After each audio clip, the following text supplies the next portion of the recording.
Poland has a very particular historical reputation. In recent history, Poland has been repeatedly conquered, partitioned, and divided without end by its rapacious neighbors. Poland is synonymous with a battleground and is seen mostly as a victim to the greater powers around it. This wasn't always the case. The Poles were once, from the 15th to 17th centuries, one of the greatest powers in Europe. Poland controlled a huge swath of Eastern Europe, with the Poles even occupying Moscow. Poland was a center of wealth, democracy, and culture. However, this passed away and Poland was eventually partitioned and conquered by its neighbors. What if this never occurred? What if Poland remained one of the most powerful countries in Europe? How would this have affected the rest of history? Wars, borders, culture, and demographics? That is the question of this alternate history.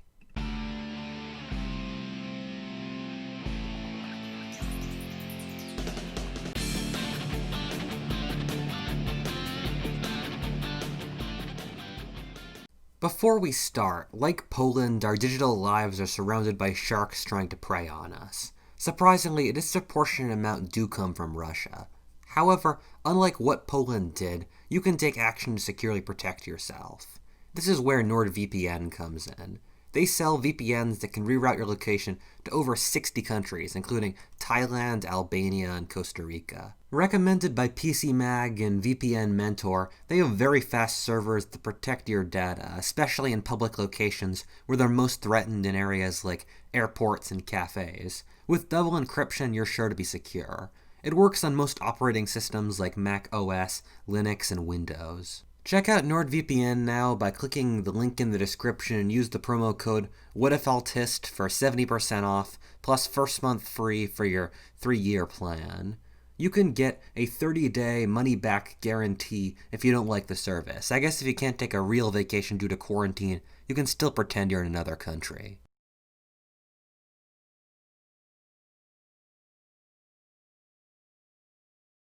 When I run this show or try to predict geopolitics in general, there are a couple metrics I look out for whether a country will be successful. A representative or at least fair government, a market economy that encourages people to work hard, a strong military, good geography, etc. The really frustrating thing is that early modern Poland fulfilled most of almost any metric that you could ask for a successful society. If you ignored one major variable, Poland seemed to have been destined for superpower status. Poland was a democracy, and with a voter registration of 7%, was the most democratic European state until the 1830s. The parliament, or Sejm, was so powerful the monarch could be deposed at will, and the Poles had a powerfully strong sense of personal liberty and freedom. In an age of religious war and oppression, Poland was a haven of tolerance for any group, whether Muslim, pagan, Jewish, Orthodox, or Protestant. Meanwhile, Poland had a fairly well-developed capitalist economy, with large revenues gained from agriculture and mining. Poland was a center of culture, with Polish writers famous and Polish universities renowned. So, what was Poland's one major flaw? It was that political, economic, and social power was dominated by the Szlachta, who were Poland's noble class, who were about 7% of the Polish population, those who were able to vote. Poland had a strange situation, which during the High Middle Ages, when feudalism thrived in Western Europe, in Poland, the average farmer was free. However, as Europe left feudalism and grew into a capitalist society with massive cities, they needed a greater food supply. This supply came from lightly populated Poland, where the nobility suddenly serfed the peasantry to supply Western Europe with grain. The serfs had to work for their lord more than 50 days a year unpaid, and were de facto forbidden from leaving their lands and moving to the city. This strangled Poland's urbanization, while the rest of Europe surged ahead. The Szlachta were also forbidden to get involved in trade, and since they were the main ones with income, that ground manufacturing and other developed industries down. The other main variable was that when the Polish Jagiellon dynasty continually gave power to the nobility, thus weakening their own power. This is good in certain circumstances like happened in England, but in Poland, in which the church and towns weren't counterbalancing forces, resulted in the nobility gaining control of society in England. There's this myth that Poland grew so weak since they had a provision in the Sejm in which a single voter could veto a policy. This actually wasn't a big issue until Poland was already seriously in decline. It came from medieval philosophy that demanded that the opinions of every nobleman be honored, but in all practicality, whenever a majority of the Sejm greater than two-thirds voted on an issue, the others would be ignored.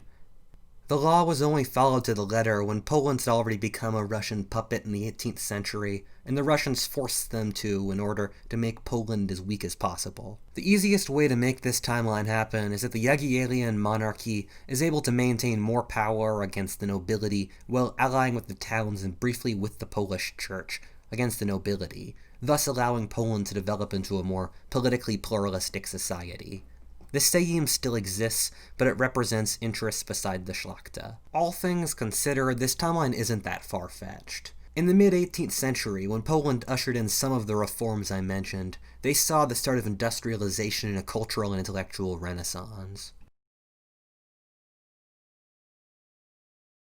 The effects of this timeline take some time to fully work out. Remember, Poland was a great power, since the positive effects of the Polish system outweighed the negative for centuries, and it's sort of hard to make a hard and fast line between the two.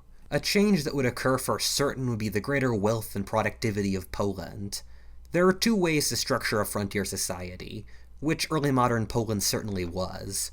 One can either deal with the lack of people and infrastructure by falling back on freedom or servitude. Every frontier saw both, but in general, freedom won out in America, while servitude did so in Russia.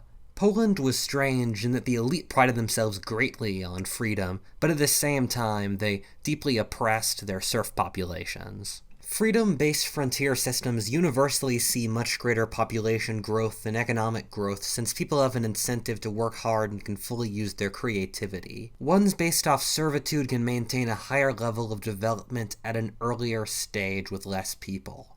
The prime comparison here is America and Mexico, in which America surpasses Mexico by every metric, but Mexico started out 100 years earlier with a larger population and more advanced society. With farmers allowed to migrate to the cities and leave their lands, it would result in a rising of the cost of wage labor as the landlords would compete for tenants. In our timeline, the cities of Poland were small affairs. Gdansk, the largest city, had a population of 35,000, while the next few were around 15,000. The cities of Western Europe, like London, Paris, or Amsterdam, had populations numbering in the hundreds of thousands. Meanwhile, the populations of these cities were overwhelmingly German or Jewish, with the Poles being overwhelmingly rural. This wouldn't occur in this timeline, with Poles flooding into the cities to find work, supporting a manufacturing economy. In our timeline, once the system was slightly reformed, Poland was one of the first countries to industrialize. Similarly, with higher population growth, the Poles would migrate further into the eastern regions like Ukraine, which was really lightly populated. I haven't mentioned these regions much, but this was actually the union of Poland and Lithuania, but Poland was really the one running the show. Poles would migrate into the fertile fields of Ukraine, with peasants settling the land independent of rapacious Polish landlords, followed by birthing more children to continue the cycle. Frontier environments can birth enormous populations if given incentives, so we're more than doubling or possibly even tripling the number of Poles in this world. Lithuania had a different system. It was a separate monarchy from Ukraine and Poland, and thus not fully open to Polish immigration. It was already dominated by a powerful group of oligarchs who controlled the society, like the Radziwills, and would thus have less incentive to Polish immigration.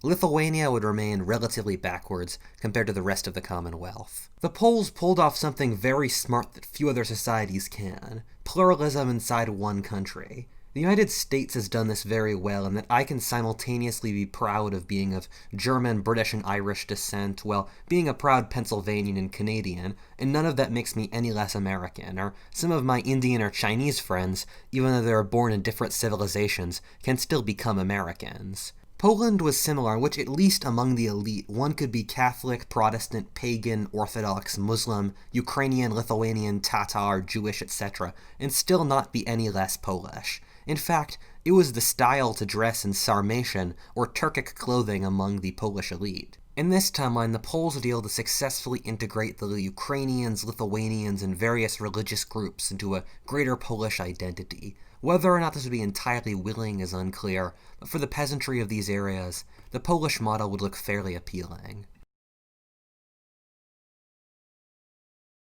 The Cossacks are fascinating. I always view them as pirates of the land. For those of you that don't know, the Cossacks were people fleeing the oppressive serf structures in Russia and Poland into the grasslands of Ukraine.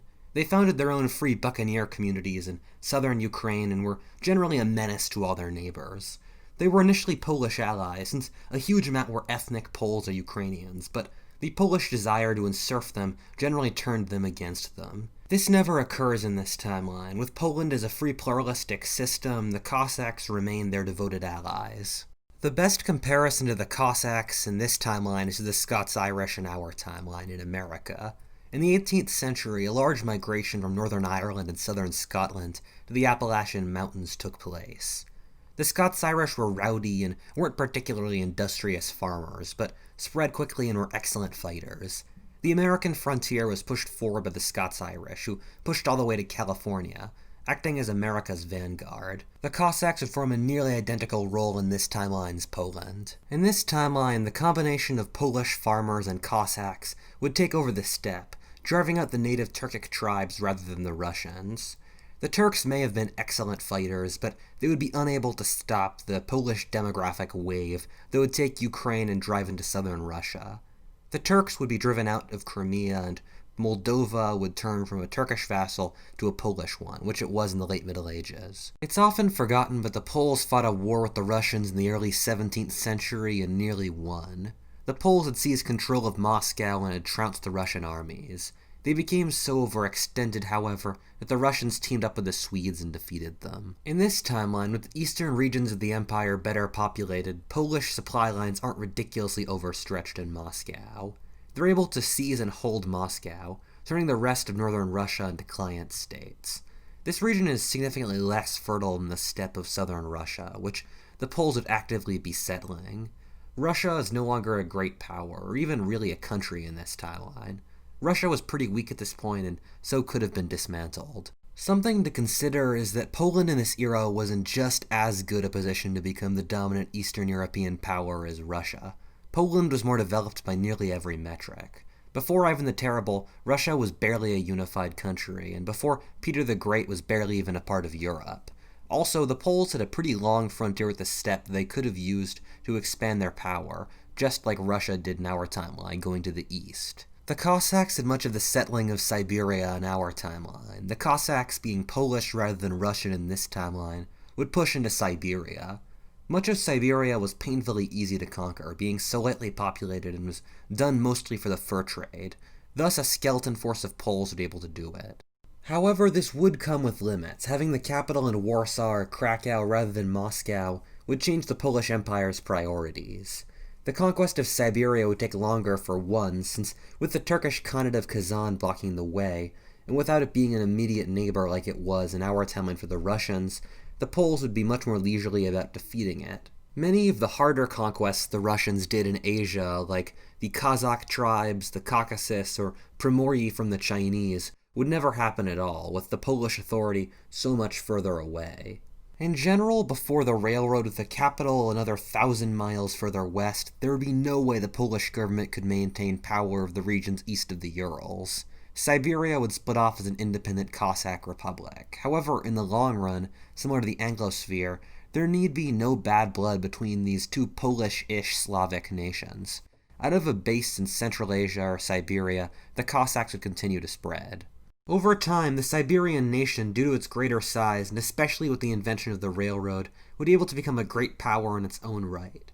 The truth is that much of Siberia is pretty fertile, but the Russians were just never fecund enough to settle it. In sheer resources, whether oil, manganese, diamonds, iron ore, fertility of the soil, among other metrics, Russia is stunningly wealthy. If the Russian system was halfway honest, Russia, or in this timeline Poland and its diaspora, would be stunningly wealthy. Poland's weakening was an awesome opportunity for Sweden in our timeline, who was nearly able to conquer it and create a world empire. Nearly is the key word. On a different topic, for those of you who don't know, Germany was a series of tiny squabbling states for 600 years, and then was unified by Prussia. Prussia was able to form since the weakness of the Polish central monarchy allowed East Prussia to become a possession of the Duke of Brandenburg, and then, over time, for the Duke of Brandenburg to solidify power until he could become King of Prussia. This could never have occurred in this timeline. The Prussians, or the force that let Germany unify, would never have been able to pick up enough steam without a weak Poland. We sort of bemoan that Poland is stuck between two more powerful neighbors, but we never think that those neighbors are only more powerful than Poland, since Poland let them get that way. With Moldova as a Polish vassal, the Poles would be continually encouraging the Romanians, relatives of the Moldovans, to rebel and join Moldova. The Poles would compete with the Austrians to dismantle the Turkish Balkans. Germany might still unify in this timeline due to industrialization, shortening travel times, and provoking nationalism, but it would be a very laid-back and lackluster manner. It would likely be a loose confederation under Austrian leadership. This Germany wouldn't be very threatening, and that would be great for France, which was the greatest power in Europe beforehand. France and Poland would be the dominant continental European powers. The general trajectory of modern European history has been the growth and centralization of European powers. By the time Total War arrived, only the powers with the largest populations and industries were capable of surviving. The two largest diasporas, the British in the form of the Americans and Dominions, and the Russians, ended up dividing the European continent. With Poland effectively replacing Russia, the Poles would likely take a similar position as one of the greatest European or world powers. It goes without saying that Poland would be industrialized, and due to its size, an industrialized superpower. As a democratic, free power in the region with a burgeoning economy, Eastern Europe would be in a much better position in this timeline. Whatifalthist, and thank you for watching. If you enjoyed that video, please like, comment, subscribe, or stay tuned for more content. Or alternatively, check out my Patreon, where I've got the first 3 chapters of my history of the world, as well as all sorts of cool maps. Alternatively, check me out on Twitter. As always, thanks for watching and have a great day.